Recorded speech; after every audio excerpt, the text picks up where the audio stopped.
You're listening to Business Talk Radio, where we take business to the next level. Rapping with Dr. Jacalyn connects you with experts from all over the world to help you take charge of your career, your business, and your life. Rap along with us. Visit drjacalyn.com to learn how to become a guest or a sponsor. And now, the doctor is in.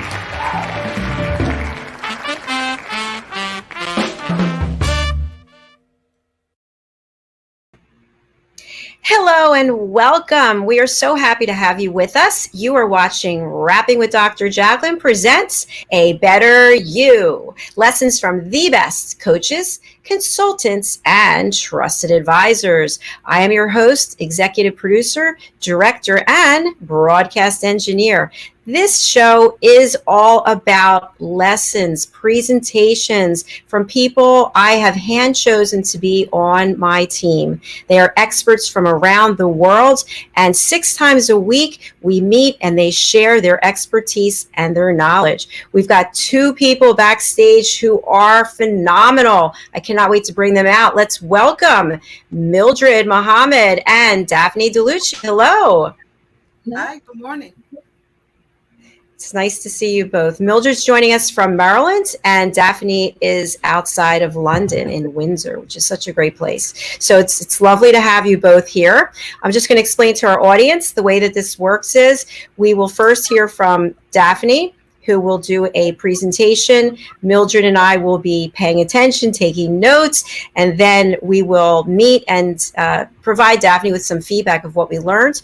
We'll take a commercial break, and then Mildred will do her presentation, and Daphne and I will be listening and also taking notes.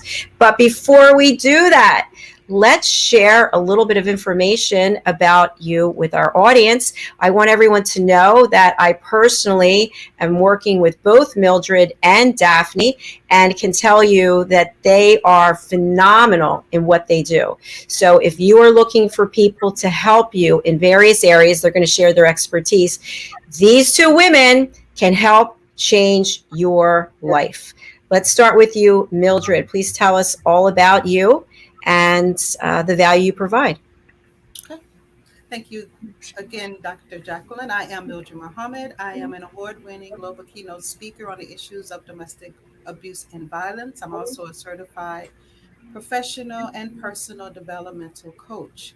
I help others to find their true purpose as well as domestic abuse recovery in relationships. So I'm grateful to be here today to speak to you about domestic abuse, and hopefully this will help others to understand the difference between domestic abuse and domestic violence, and we can somehow come together to break this cycle. Thank you. Thank you, Mildred. Look forward to your presentation. Daphne Diluce, Brand Clever. Well, hello, everybody. Well, good morning. Good afternoon, good evening, wherever you are, whenever you watch this. My name is Daphne Diluce, and I am from England. And I am a designer, brand expert, and actually film director. And I have worked in design and all around the world for over 30 years, doing anything from building buildings, doing all the signage, doing the brand up, working on TV and film, and so much more. So, and today I'm going to bring you my expertise on using your voice, which will also tie in very nicely with Mildred, I'm sure. Thank you, Daphne. I love the fact that it seems like each show, the presenters' topics have some type of connection, which is beautiful. It's beautiful. All right, Daphne, are you ready to lead us with your expertise? Absolutely. Okay. All right. Slide. Absolutely. I'll get the first slide for you. Mildred and I are going to go backstage and be listening intently. Here we go.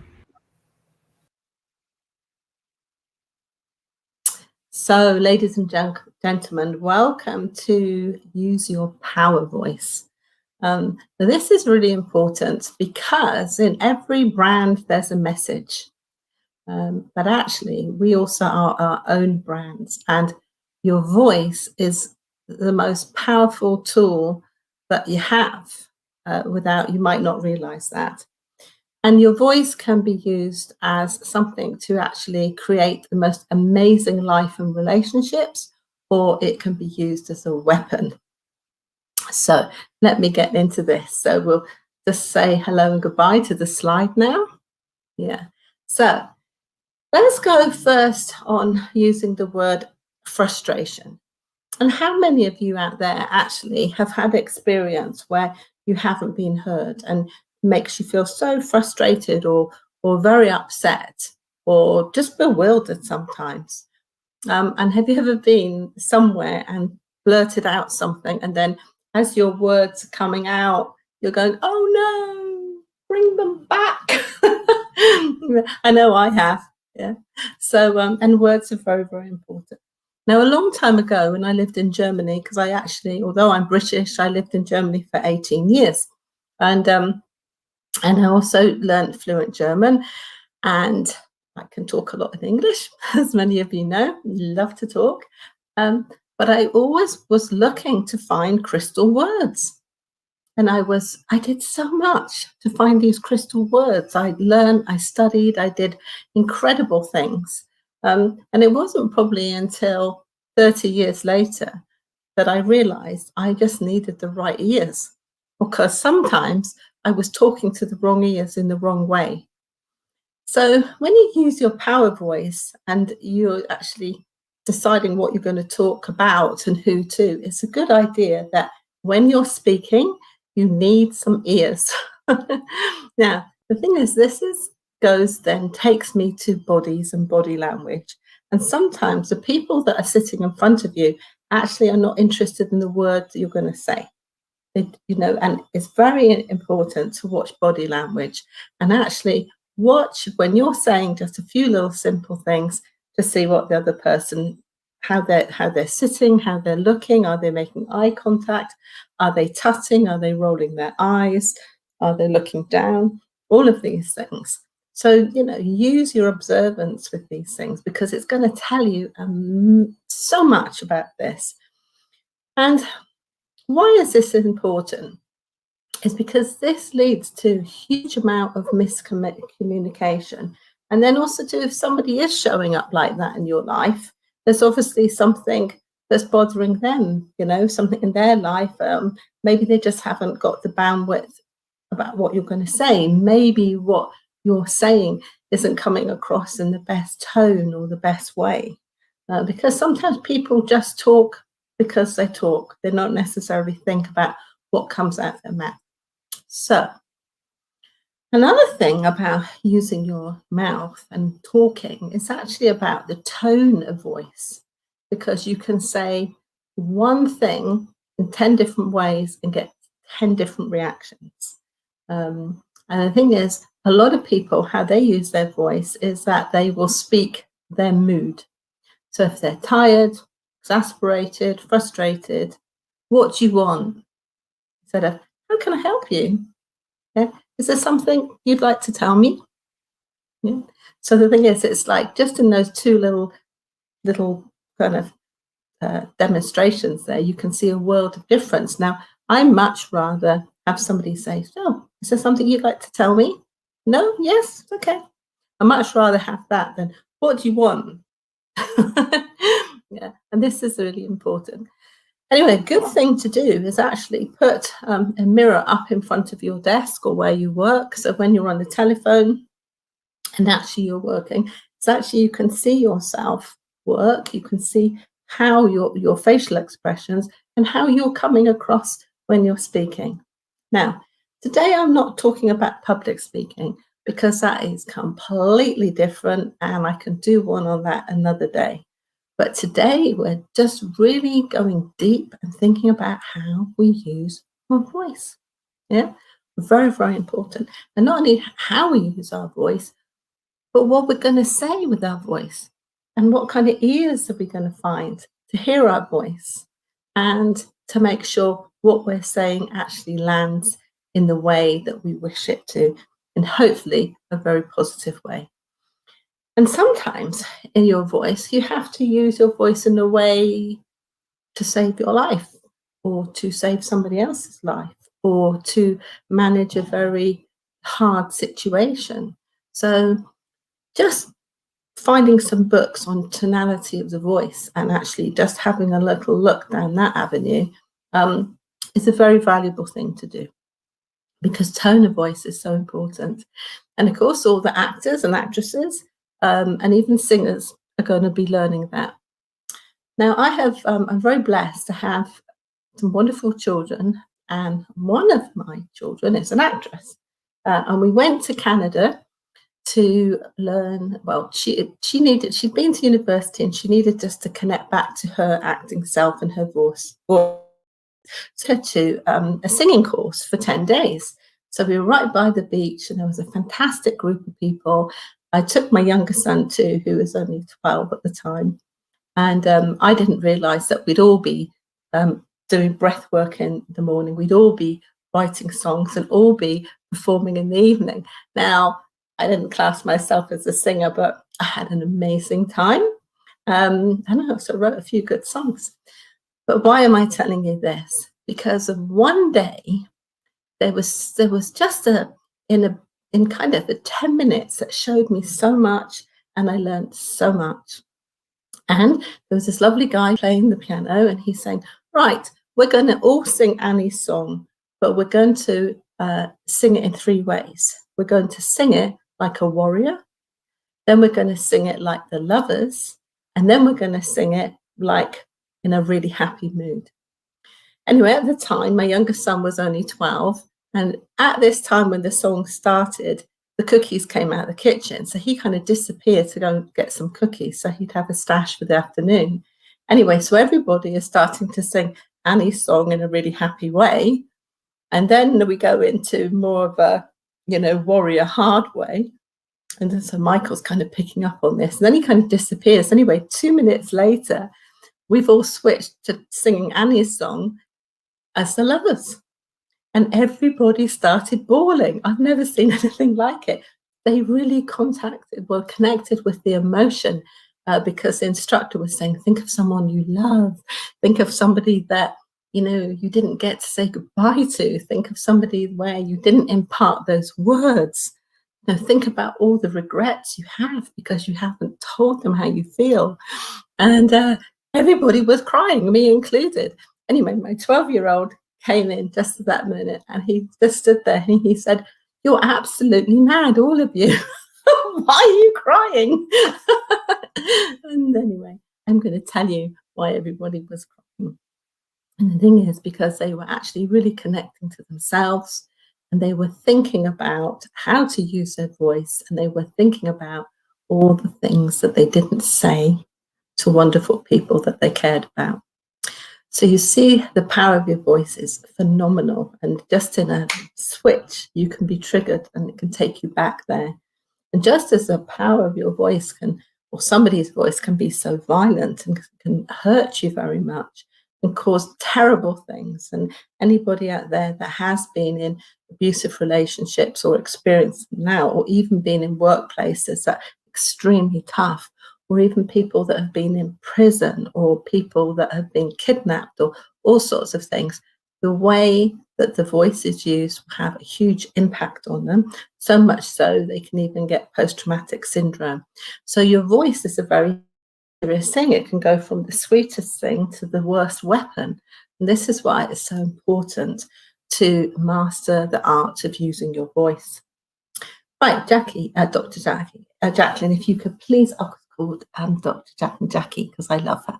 Right, so here we go, next slide.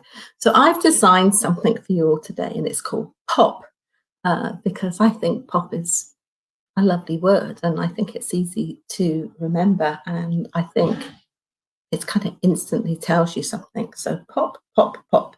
And actually, when you're using your voice, it actually is in somebody's ears, just like this. Pop, pop, pop. And have you ever heard somebody say something to you and you automatically can feel your eyebrows going up, or you can feel your head going down? Because people's voices have an effect on you. So what has pop got to do with you and me? I'm going to explain what I mean by pop. And I want you to remember this. So we're going to start off with P, position.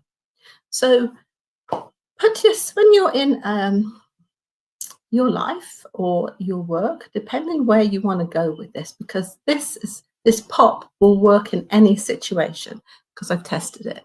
So just say you would like to negotiate for more money. Okay. So first of all, using your voice, what kind of voice do you think would really work with asking for a raise or actually asking your clients for a fee?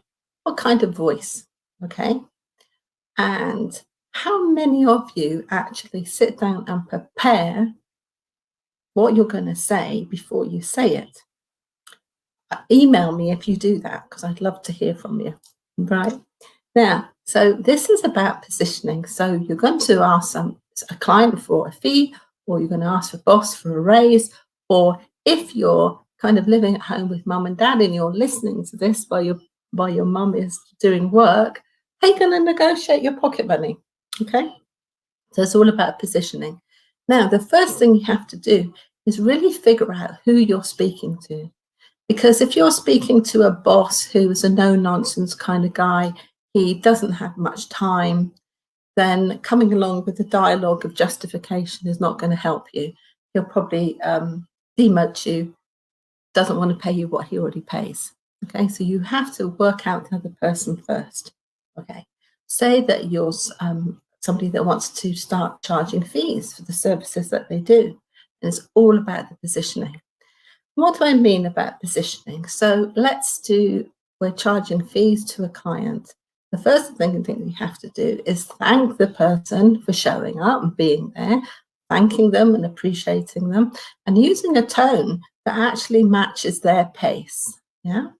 And the thing is, like if somebody is quite stressed and quite kind of like buzzy and busy, but that's the time you've got to talk to them, it's quite a good idea just to reflect that a little bit and then take the octave down a little bit and see if you can lead them into a calmer conversation. But the thing is, when you're talking and when you're positioning like this, you really have to watch the other person. So then you see this gets to be work, which is good because it's just like driving. Once you learn it, you can do it automatically. But when you're reflecting the other person's body language and when you're actually listening to what they're saying, you're going to have a much better conversation. But position your speak, write down what you want to say, and if you're going to be asking a client for a fee, then find out all the things that they need, find out what value they need, and then reflect that. Say, well, I can help you with that by doing X, Y, and Z, and the results would be A, B, and C. And then you sit back because then comes the big O, which is opportunity. Okay, because whatever they say, and now you start using the dialogue of actually describing what you want and how great that is, or maybe the dialogue is to ask them questions and you're asking them things, because I've spoken about this before in my other lessons. It's also fantastic to disqualify people. You don't need to work with everybody that you meet. In fact, you shouldn't, because not everyone is going to be a good fit. A good way to check that out is if you have shared values, and then very quickly you're going to see if you're going to get on. Anyway, back to opportunity. Here is where you kind of make a fantastic statement offering. And that way you could be telling a story, you could be asking them questions, you could, even though you're talking here, you could do a lot more listening. Right. The next thing is presence. When you're actually speaking to someone, make sure that you're present with them, that you're not thinking that the highway or the motorway is going to be busy in a minute and you have to hurry up, or what you're going to make for dinner, or what, that content of that email was unpleasant, so what are you going to say? Because humans are so clever, they pick up on everything that you're thinking and feeling. They might not know what you're thinking and feeling, but they'll pick up on your vibe. So being absolutely present with that other person you're speaking to is absolutely paramount.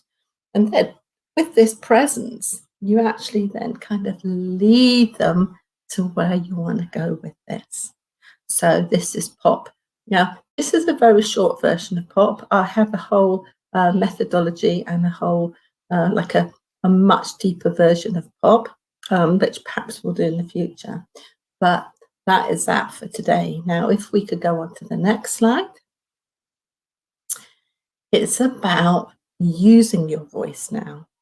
So when you're using your voice, I would like you to start thinking about, if you were going to open your mouth, make it worthwhile and talk as though you're leaving a legacy.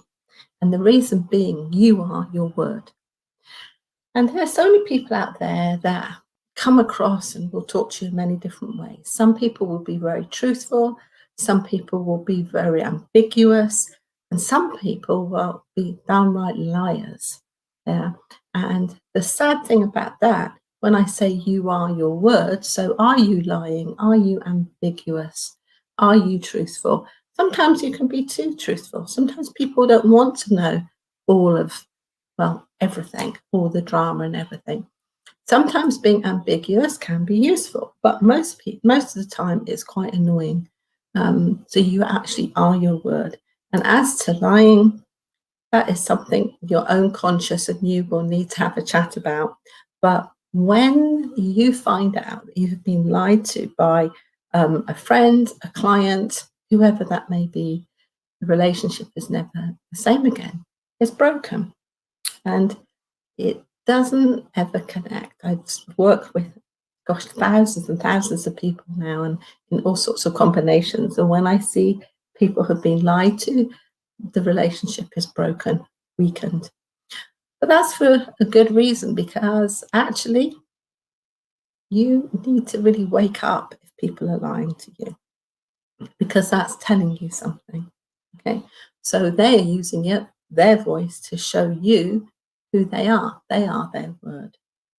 And the thing is, this isn't about judgment. This is to actually look at things so you can be more responsible to actually preparing what comes out of your mouth, because we've all done it, me included. We've said things that we didn't mean. It came out wrong, and the other person being totally offended, or it's just gone terribly wrong. And that happens to every human being on the planet. But it's a good idea now to remember that you are your word. So let's take this slide off now, and then I'll do the last little bit. Yeah, so you are your word. So what is your word? Do you speak words of inspiration? Do you speak words of guidance? Do you speak words of life improvement? Do you speak words that are helpful? Do you speak enough words where people will want to step forward and actually have a conversation with you? All the things to think about, because you can actually change your life in 24 hours by changing your voice. And this is a fact. So when people ask me, so Daphne, how do you make all these brands so successful? You know, how do your clients get movies made out of them? How do your clients become best-selling authors? How are their brands becoming legacies? How is that possible?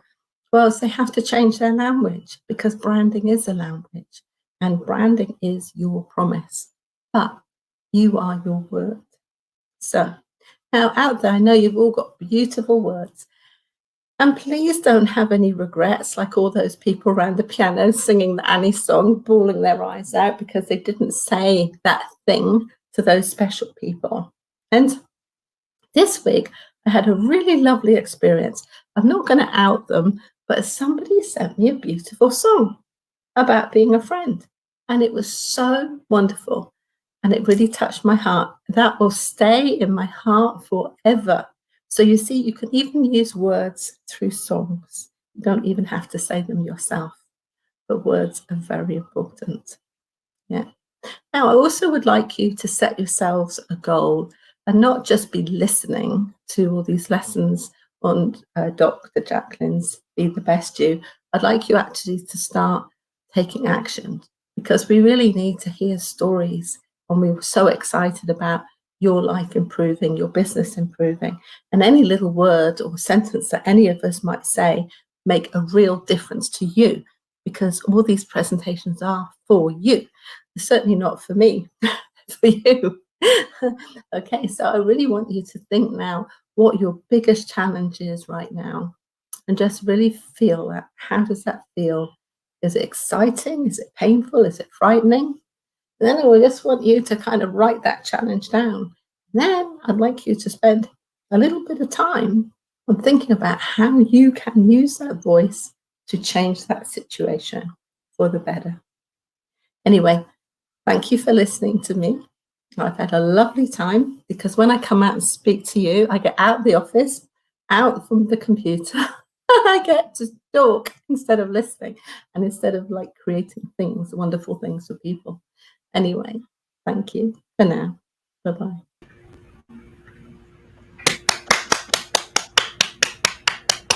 Well done, Daphne. Thank you so much. I've got lots and lots of notes here. I just want to say, first of all, that your slides are always so beautiful, and I'm very visual, so I can picture them in my mind. And I loved especially the coloring. And I didn't even know this before I met Daphne, but there are all these, what are they called, Daphne? The color palettes? Oh, yeah. I use several color languages, because color has a language, but there's one color system called Pantone, and it's a huge system. So the fashion industry use Pantone, the print industry, and anywhere where we have to really be careful on the specific color. Yeah, color's a bit. I'm a color expert as well. So important, and it has huge effect on our psychological well-being. Yeah. Why do you think McDonald's use red and yellow? It's because red makes you hungry. I didn't know. Do you know that? Red makes you hungry. Yeah. You or Steven told me that. I didn't know that before, but and I actually went into the kitchen and I saw all the different things that have red, the boxes that have red or yellow on it. I was really surprised. Exactly. And another thing, when in some restaurants, when there's kind of a lot of red, it makes people very hungry, but also a little aggressive, so they're not going to relax. So hence fast food. Yeah. And I've created interiors and buildings all over the world, so I'm very careful on what coloring. And you can actually create what's going to happen in the environment with the way that you create the colors and the signs and how you place everything. Because the human brain, they will automatically go. I've done a lot in the past too, with golf stores and with certain colors and layouts. I know that the people are going to go to the left or to the right. And I remember the people that I did this work for, the guy was quite skeptical, as the wife was very enthusiastic. So I did the lighting design, and I lit up the blues and the greens and the silvers. Anyway, in the first 5 days, their taking went up 27%. Then he started to listen a bit more. Congratulations. That's fantastic. A couple of things that I wanted to mention. Obviously, we already know you're a great presenter, and the way you present and your pace and the tone of your voice. So a couple of things that I think are interesting, especially doing what it is that I'm doing. I find when a show is starting to run over, I'm losing my presence, because now I'm starting to panic about the fact that I've got to wrap the show up and I have to bring myself back, because I want to be authentically there for everybody.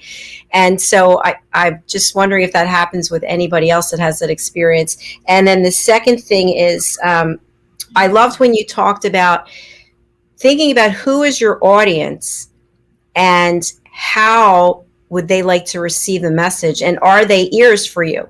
Because I think, sometimes we just talk, we don't even know if anybody's really listening or wants to listen. And how do we tailor our message so that we're bringing value to the person listening? Exactly. That's what I've got. Two things I'd like to reply to. When you're on the countdown and people are overrunning and you start, the thing is, what will happen to you, you'll feel it in your body first before you're thinking. And as soon as you get that thing, it's okay for you to make a pop. So you just pop in and you just say, ladies and gentlemen, you have 3 minutes. make it good, and literally interrupt them, because that way you can take control. Yeah. And as your presenter, the queen of your show, you can do that because you're in that position. Yes. As if one of the guests did that, it'd be highly inappropriate. Like if I said in a minute, oh, enough now. I wouldn't dare do that. It'd be so disrespectful. But you can, because you have that position. Yeah. And another thing, this is about this ear thing. So important, because this is what I observe in a lot of women. They're talking to their guys like their girlfriends. Please stop doing that, because men don't hear you like women hear you. They just don't.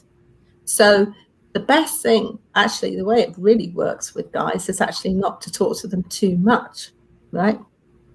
But when you find your girls and you love them, you talk your heart out. Just when you do that little thing, you will find such a shift, because guys always want to fix you, or they don't want to hear you. That's where you get these rolling eyes or these funny expressions on their face. And when you've got a man or a woman in front of you, and that expression is in front of your face, read it. You don't have to be aggressive. You don't have to say anything. You just be charming. Yeah. Would you like a cup of tea?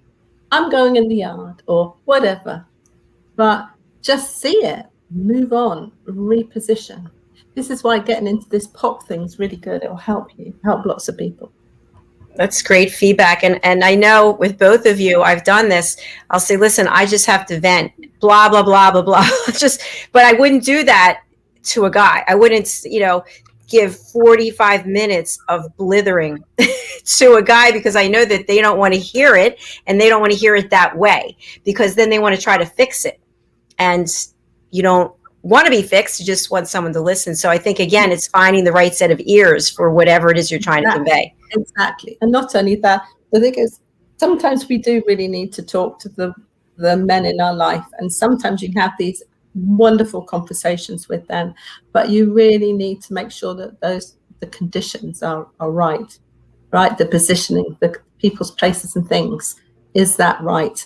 And this I learned, years ago, with tough negotiations with very tough people, where we would be talking about what a building would be like, and the budgets and the health and safety and all the things. And they can get those meetings can get very, very overheated.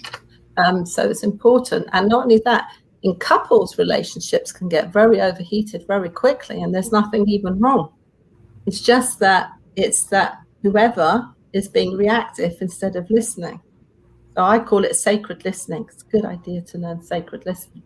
That's another topic for another day.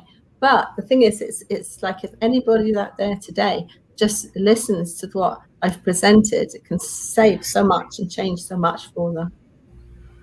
Wonderful. Thank you. Mildred, I don't know if you know you're on mute.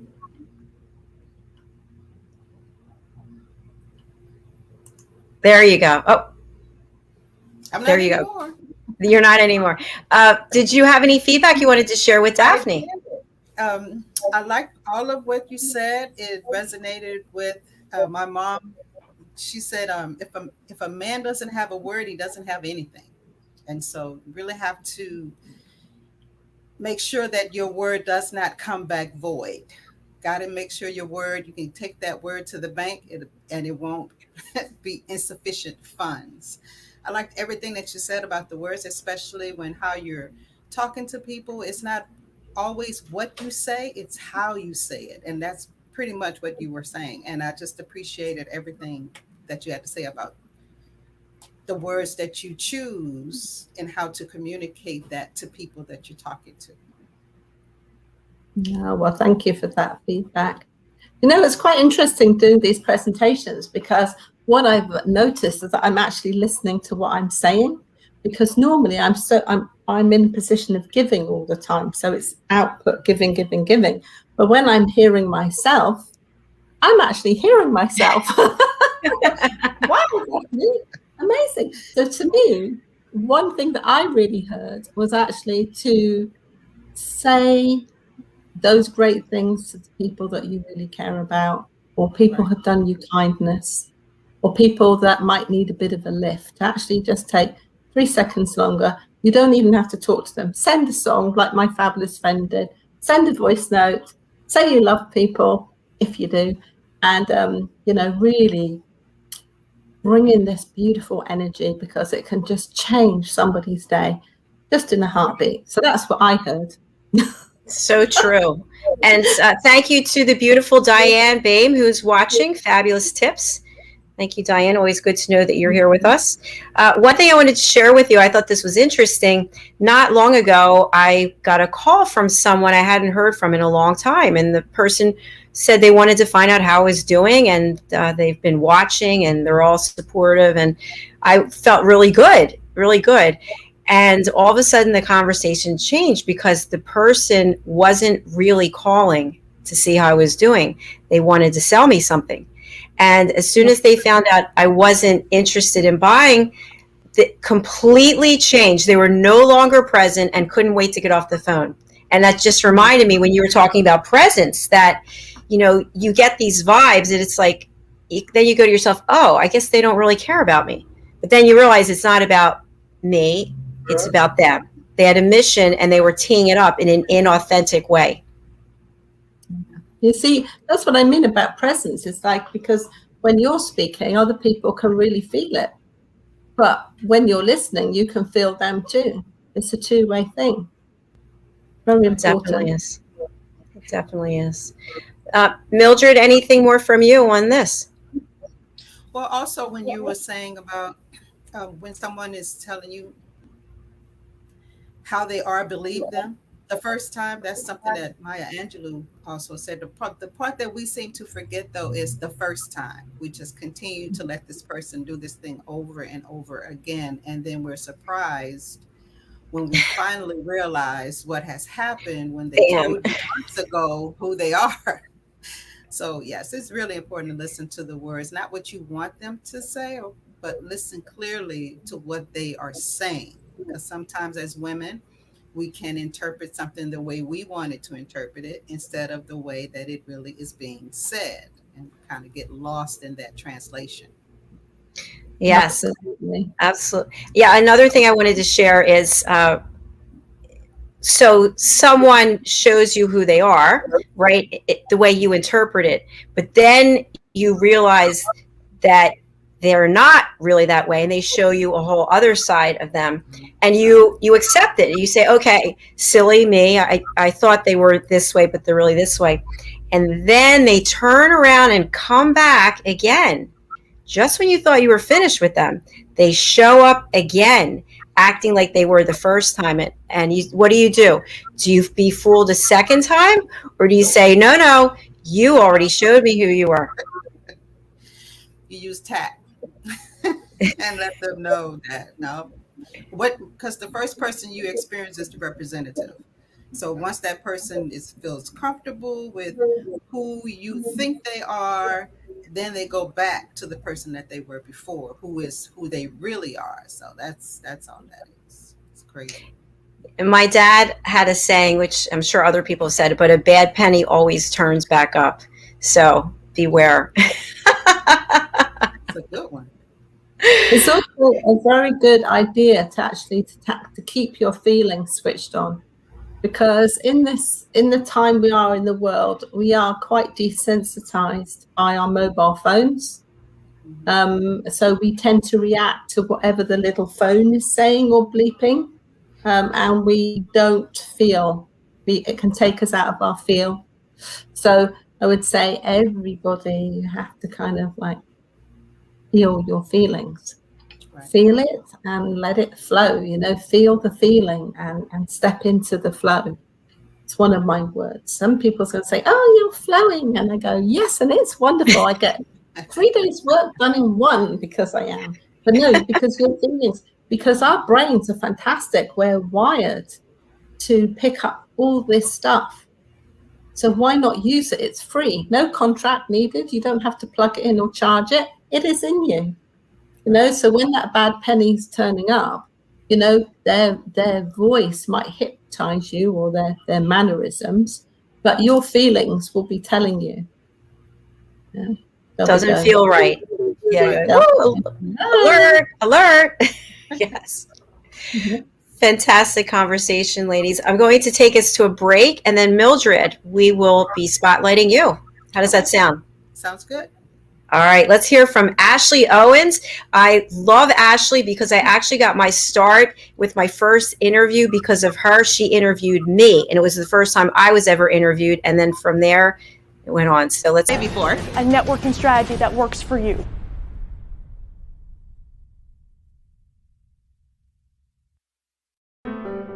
Hello, boys and girls, and welcome to Story Garden. Your host, Diane Boehm. I'm so happy to have you here today. Diane Floyd Boehm tells wonderful stories that warm the heart, spark the imagination, and unite people and families across generations. For children, Diane's Harry the Camel connects with all of us who've ever wondered how different our lives might have been if only we'd been born something better, like a wonderful horse instead of an ordinary camel. In the end, we all learn along with Harry that there's nothing better than just being yourself. Diane's Little Girl in the Moon looks down on earthbound children and wonders if they know she's just like them. A story of love, home, and the bond between mother and daughter, its powerful theme that we're each of us different yet all of us the same plants a seed in children that promises to blossom within a loving and trusting grown-up.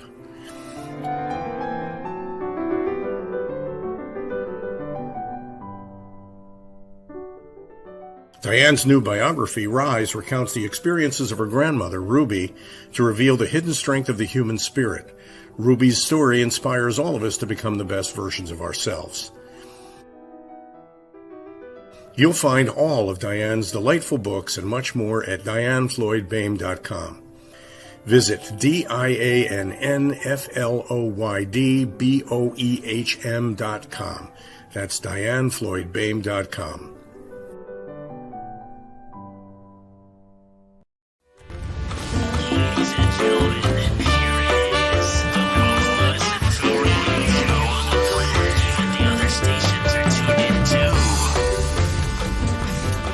You're listening to Business Talk Radio, where we take business to the next level.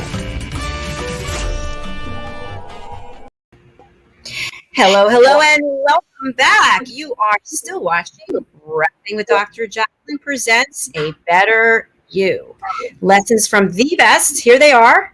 Experts giving us 15-minute presentations on how it can be better. In our first segment, Daphne Diluce from Brand Clever shared with us how to use your voice.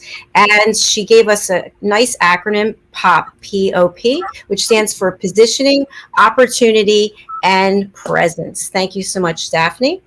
And now we're going on to Mildred. Mildred, I'm going to spotlight you, and Daphne and I are going to go backstage and be listening intently. Okay. Are you ready? I am ready. All right, here we go. And thank you again for allowing me to share my expertise with your community. I would like to speak to you today. That was my daughter. She had a win in her presentation. So I'd like to speak to you today on domestic abuse. Now, most of you may be thinking, well, what's the difference between domestic abuse and domestic violence? There is truly a difference. Domestic abuse happens between 1 to 9 seconds. We know that 9 to 15 seconds is every 9 to 15 seconds, a woman is abused. That is the statistic. The 1 to 8 seconds is domestic abuse. The 9 to 15 seconds is domestic violence. The first assault to domestic abuse and violence, it is a verbal assault. It is what I say to you, and it's how you interpret what I say. Kind of what Miss Daphne was speaking about in terms of the power of words. Words can be very destructive in a domestic abusive relationship. So the first assault is a verbal assault, which moves into emotional, which is also psychological. It can include stalking, financial, spiritual, and which leads up to the first physical assault. 80% of victims do not have physical scars to prove that they are victims. And all the time, we don't always like to talk about it because people tend to judge victims who do not have scars, asking them, well, is it really that serious? Did he hit you? And I also want you to understand that men can be victims of domestic violence as well. We don't always like to talk about it. We don't always like to put that out in the atmosphere or in society that women can be abusers, but they can. So this is a totality of this issue that was an epidemic and now is a worldwide pandemic within a pandemic. The world was able to witness the seriousness of domestic violence because when the stay-at-home order came in place, more people, more women, more men were subjected to ongoing abuse on a daily basis, moment by moment, minute by minute, hour by hour. No one knows exactly how many people were killed because the majority of the numbers that were reported for the deaths had to be associated with COVID-19. That's just how they were counting it. So we really don't have an accurate number as to how many people were killed. When someone comes to you about being a victim of domestic violence, please don't turn them away. You don't know what they're going through. It takes courage to come out. How do I know all of this? Because I was a victim who moved to a survivor to a warrior on the issues of domestic abuse. You may know my ex-husband is John Allen Muhammad, who was the DC sniper. Law enforcement stated that I was the intended target. So the theory was he was killing innocent people to cover up my murder so that he can come in as the grieving father and get custody of our children. That whole thing was a domestic violence child custody issue. And because I didn't have physical scars, my abuse was not taken seriously. I went to other people trying to explain to them how dangerous John was to me. I knew he was going to kill me. I didn't fathom that he would take what was happening in our relationship into the community, but he did. And even to this day, some people still don't believe that I'm a victim, but that's okay because everyone is entitled to their opinion. Doesn't mean I have to internalize it, doesn't mean I have to accept it. When you're healing from being a victim of domestic violence, you have to quiet the voices of other people. Always remember, other people are entitled to their opinion, but their opinion has no place in your healing. You heal at your own pace. You do what you need to do to heal yourself. And if you have children, your children. I have 3 children. I could not find counseling. Everybody wanted to be famous because of the DC sniper's ex-wife and his children. So I had to go to the library. I got a book on counseling and I learned how to counsel me and my children myself. I needed them to be emotionally balanced children so that they could grow up to be emotionally balanced adults, which they are. It's not easy being a victim of domestic violence. It's not easy being a victim of domestic abuse. If you know someone that is, and they come to you for help, please don't tell them to snap out of it. Please don't tell them that their abuse is not worth talking about. Please don't tell them that they're fabricating their abuse. It's not that serious. Why would you say something like that about him or her? They seem to be such wonderful people. Have you noticed that when a domestic violence or a domestic abuse story is reported in the news, who do we hear about? We hear all the accolades of the abuser. We hear all the things that he or she has done in life. Do you ever hear the victim story? Do you remember their names? Do you know they have children? Do you know their occupation and all the things that they did in order to get to where they are? No, because the concentration is on the abuser. It's always protecting the abuser. When you ask someone about the abuse and they tell you, before the victim starts to talk to you, you notice the first thing they do is they look at you, because they're trying to figure out, are you asking for you, or are you asking because you love the abuser? See, sometimes when we're talking, we don't understand that we automatically take the side of the abuser when we question the victim. But why would he do something like that? Automatically took the side of the abuser. Well, she wouldn't do anything. Automatically took the side of the abuser. That's how quickly that happens. That's why you have to be careful, like Miss Daphne said, with the words that you use when you're talking to someone who is in pain. Never tell a person in pain, I got you, because your understanding of I got you was going to be different for me as a victim. Because what I hear is, oh, all I have to do is come to you and you're going to help me. No matter what that is, financially, giving me a place to stay, helping me with my children, security. That's what I hear when you say, I got you. So before you say those words, be careful of the meaning behind the words you're using to tell me you got me. Because I'm coming back. I'm going to ask you for help. I'm going to ask you, can you help me with a deposit on an apartment? I'm going to ask you, can you help me with a deposit for a car? I'm going to ask because you said, I got you. So when I come and you say, well, is there anybody else that you can ask? I've just lost trust in you, just like Miss Daphne said. Trust is important. If I can't trust you, I'm not talking to you. If there's no trust in a relationship, there is no relationship. Because once you break the trust, it's not the same, just like she said. It's important that we understand that people are listening.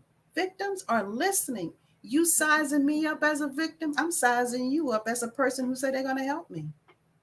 If you know someone who's a victim and you say, well, Miss Muhammad, I don't know what to do. I don't know what to say to this person. I know they're in pain. I know they need my help, but I don't know what to do. So I'm going to give you a few tips.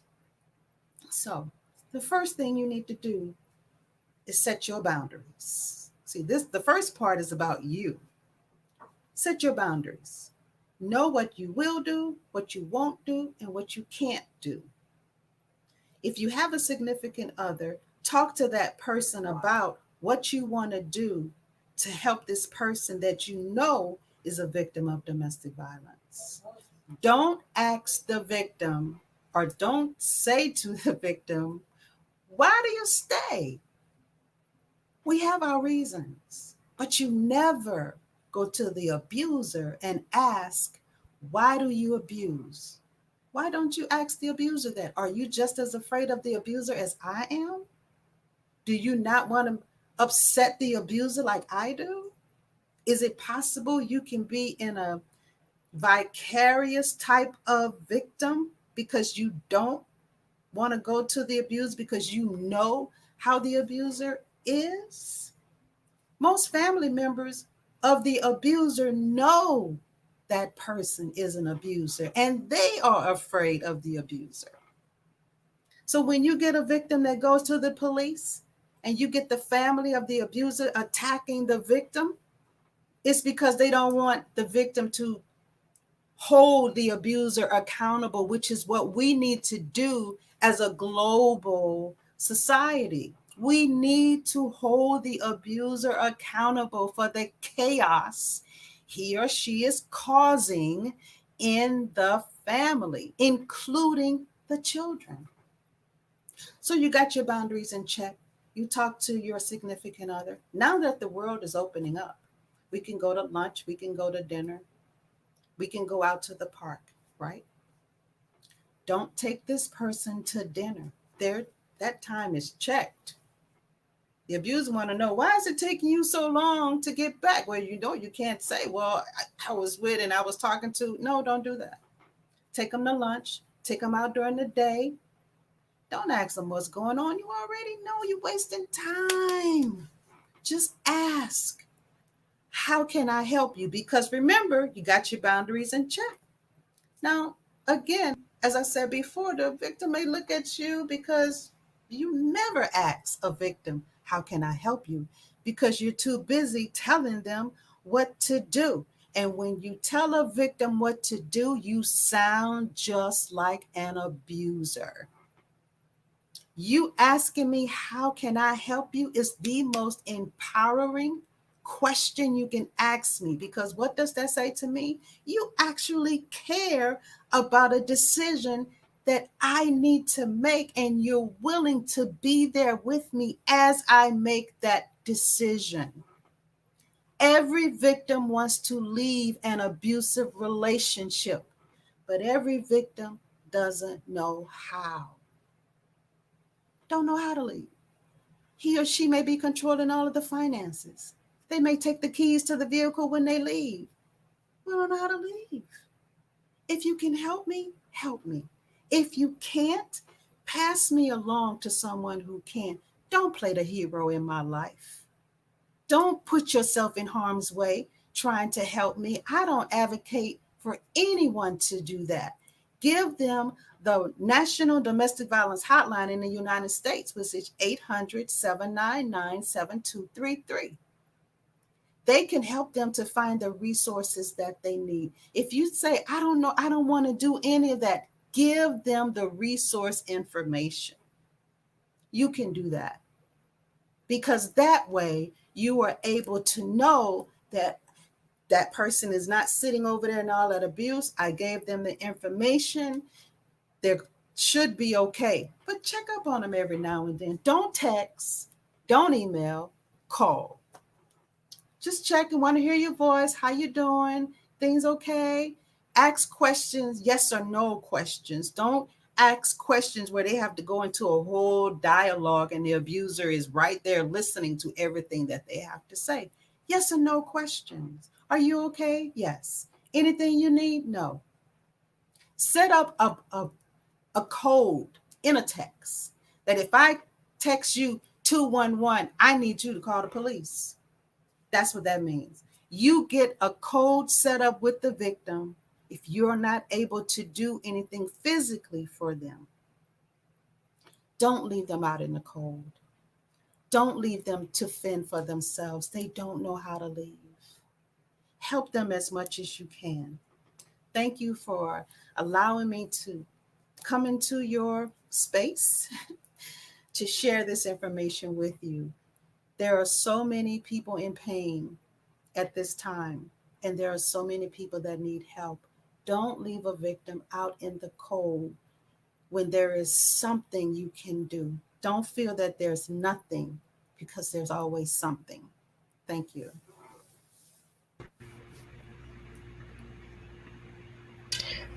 Wow. Incredibly powerful. Very emotional, invoking emotions. We have a comment from someone, which I'm not sure. Anyway, Mildred, that was truly amazing. You gave such great information. First of all, I was not aware of the difference, I have to say, between abuse and violence. And the fact that you laid it out like that, 1 to 8 seconds, 9 to 15 seconds, is huge. Also, that 80% of the victims do not have physical scars, so that when they come forward, people are going to challenge them. And something that you and I have talked about is people are entitled to their opinions, and they can say whatever they want, but you don't have to take it in. And I think that's a skill that people have to work on, right? That's not easy to do. That's easy to do, because we all look for, sometimes we all look for validation outside of ourselves when the validation is really within us. Right, exactly. Also, you used the term vicarious victim. Can you elaborate a little bit on that? That was very interesting. Because when we know that there is a victim and we empathize with them, but then we know that the trauma that they are experiencing from the abuser, that we know, we don't want to address that with the abuser. So we feel the pain that the victim is going through. And so I don't want to get involved. I'm not trying to be the victim of him or her myself. So I'm just going to let it go. Yeah. I also liked how you pretty much laid it out there. Like, don't tell people what to do, because you don't know what their situation is. You don't know if the abuser is nearby. You don't know. They might turn around and go tell the abuser, hey, by the way, Susan Jones told me that I should leave you because you're this, that, and the other. So I think that's important. The question is, how can I help you? Right. Absolutely. Daphne, I'm wondering if you have any feedback for Mildred. Yes, I do. I do. There's a few things that are so important, and that's like the words I'm going to use right now. I want to make them count, because who knows who's going to watch this video? Right. Who knows who's listening now? And it is a very serious topic, and there's a few things. And when I was listening, Mildred, what came to my mind, that a lot of abusers, say if it's the man or the woman, but let's just take a man for a minute. Many men, the abusers, are really charming. You know, that narcissistic charmer that will make everyone think that, you know, he is best thing since sliced bread, and then he will just twist it a little bit to make the woman feel as though she's crazy. Then another thing too, that's one thing that we have to kind of just remember, that that's a possibility. It's not true for every situation, but that's a possibility. The second thing is that there is, between men and women, you know, that it starts off with whether it's passion, attraction, love, or something, but there's some kind of bond. So when you're being abused, it's hard to believe that this is really happening. And a lot of people have loyalty, so they don't say anything. And then as the years go by, people aren't going to believe them because it looks fantastic from the outside. These are very dangerous things. But one thing that I think would really help people is when you have that first little moment of self-doubt, just to down what that self-doubt was. And every time there's a little happening, write the date, time, and a quick description, how it made you feel and what happened, you know, and put that little book somewhere right in front of everyone where no one can see it, right? Because over time, that could be the difference of got everything. Right. Because these abusive relationships, it's like a little drip, drip, drip, drip, then drip, drip, drip, drip, then trickle, trickle, trickle, then whoosh. And it's over time. So that is really important. And another thing that I love what you said, which is so important, is just ask questions where they say yes or no. So you're not putting the person that you're caring about and want to help in danger or in any threat in any way. And having these code words are fantastic. You know, I used to have code words with my children for all sorts of things. And the code word is fantastic. So it can be something really innocent, like, I don't know, strawberries, or it's raining, or whatever. But that's like really good. And I think all of us, you know, it's a good idea to actually look what we can do to protect ourselves. And we also can say no to people and not necessarily be swept off our feet. Yeah. Right. Sometimes we say no. And also what I've learned is something that I had to learn. It wasn't something that just came with the book.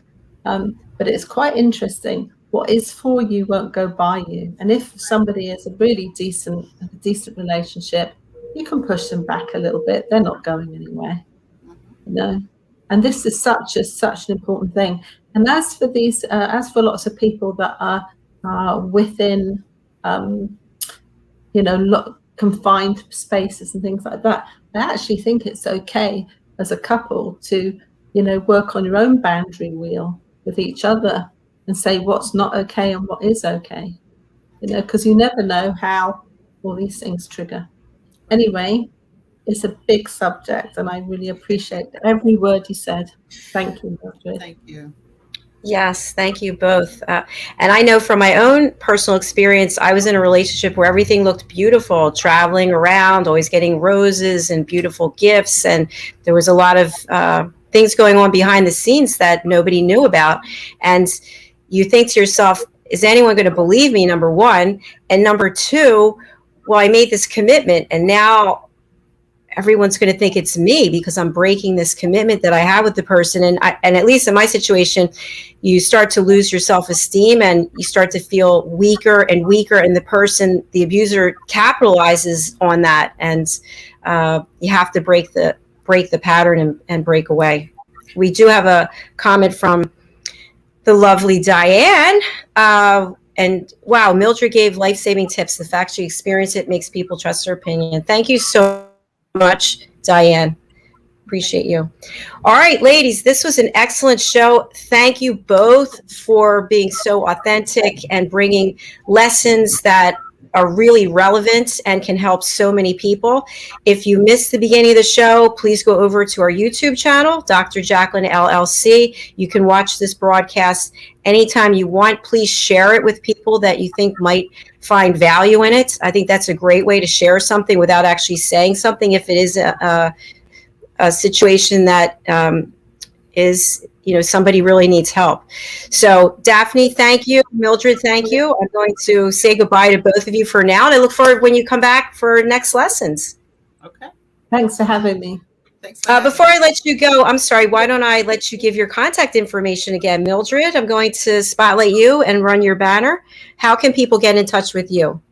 They can send me an email to mildred@myfocusllc.com and I will respond within 24 hours. Thank you. Thank you. Thank you, Mildred. Okay. Daphne, how can we get in touch with you? Well, I've got a very unusual name, Daphne Diluce. I believe I'm the only one in the world. So my email is my name, daphne@daphnediluce.com.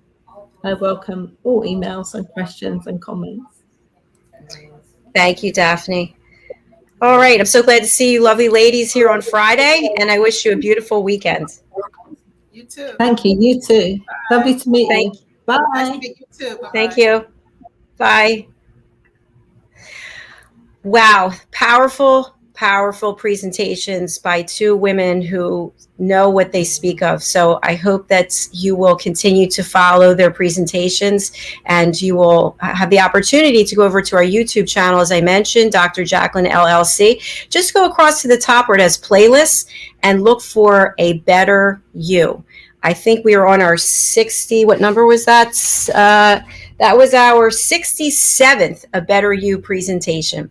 We have another show coming up right around the corner. It's in 20 minutes, and it is fashion, fitness, travel, and leisure. And my co-host, Diane Floyd-Boehm, is waiting for me in the studio. We've got a great guest, so please do join us. We have 4 more shows today, and that's our next one. It's lovely having you here. Thank you so much. Thanks to our guests, and thank you for your loyalty. We'll see you again in 20 minutes. Bye.